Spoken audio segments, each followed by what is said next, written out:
Whātāra whātu se whapoponga le nei o Tala Fou le Radio Samoa mai Ausetalia.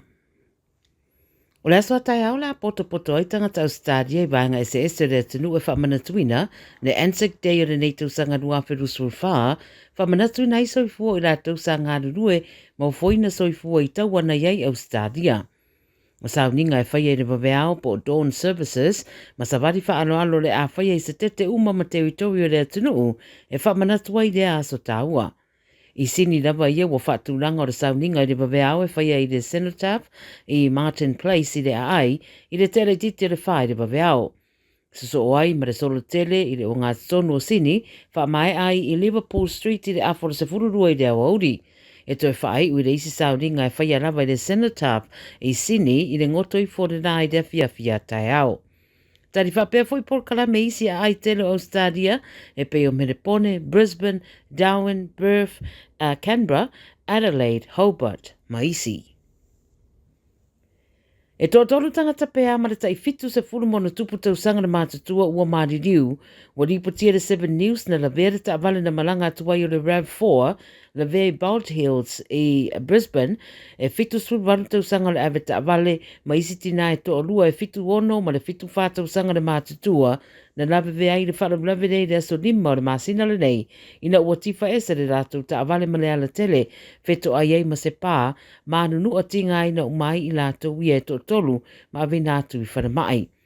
Ulo tau wha mautu e leo le mafua anga le whalawlawe, a ua whai loa lua aso talo na mai al whalawlawe, a mariu le tina e fitu sul whatau sanga, o na ole tū ngā manuanga, o le tamaa na ave ta avale whato a mariu le aso lua spuro le masina le nei, ma le isi tina na mariu I le aso lua. No no winga ua mariri umalawa I lātou I e to tolu, o lo whaia pere tiu te leo I le tau wha mautuina, po le atonu lava le mafua anga na lawe ai le tamale. Ua poe nei leo se tangata o se alii, I le mai o se whalawlawe na se sawa nei se afi mai se whale le tu I se sifo sini, le ana wala o nei le whesosoani whawawawe Doonside, po le tau le fitu I le tai au. Mo riputia mai le 9 News e 5 units na iai le leina whale lea, e tasi le unit na whale angaina.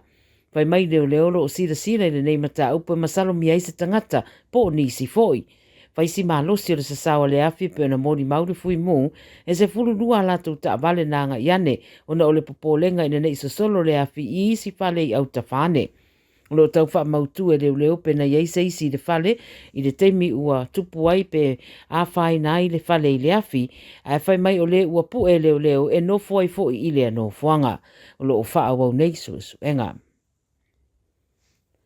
E tinga ina manu anga le tangata te pasika lena le vea I lunga le Hume Highway Liverpool I le po na po, ma whamania mai e leo. Wa ta ue le ripoti pe amare se lau mita le umina toso atuai le tangata lea le ta avale na le vea ai I lunga le highway I le tu I se sifo sini.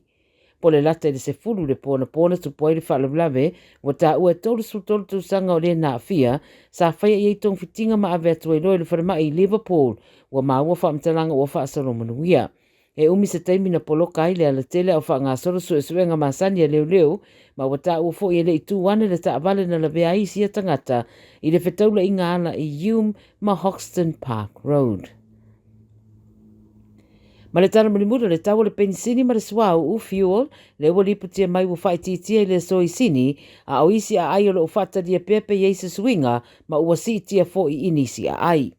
Na mawalunga le tawa le pensini I sini mai lava le lua vai asu taluai, na o atu le lua tāla lua sfutolu sene le rita, ma fai mai le RMA pe a mare fast full pesene o pam pensini, o lo o whaatau pe le lua tāla lua sfutolu sene le rita le pensini, pe siri atu foi, a o isi o whai tia te isi ane. Fai mai li pote te tawana pa u le tawa le pensini le tāla iwa sulima sene le lua vai asu so mai, I sini, ai ese lava I a ai le atunu.